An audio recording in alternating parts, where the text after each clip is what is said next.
মায়ের ছোট্ট তোমাকে একটা সারপ্রাইজ আছে।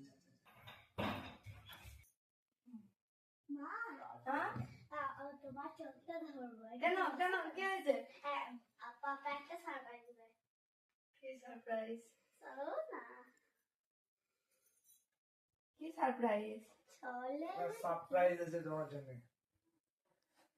তুমি যে ভিডিও করছো খুব কষ্ট করে, তো তোমার জন্য একটা জিনিস এনেছি। দেখ, খোল জানা, ছোট্ট খোল তোমার।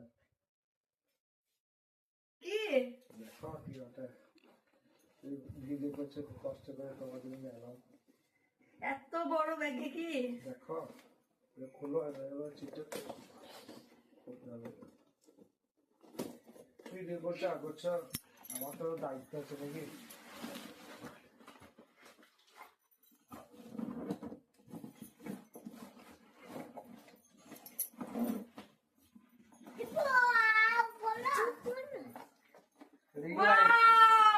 Ring light. সত্যি? হ্যাঁ, আমি খুব খুশি। Guys, আমি খুব খুশি যে এত বড় একটা গিফট আমার জীবনে। আমি ভাবিনি কখনো যে আমি এরকম একটা গিফট পাবো। Thank you thank you thank you. যে আমি একটা এরকম গিফট পাবো, আর আমার এই যে ভিডিও করছি সেটাকেও এতটা গুরুত্ব দেবে, আমাকে এরকম একটা গিফট দেবে। তো থ্যাংক ইউ।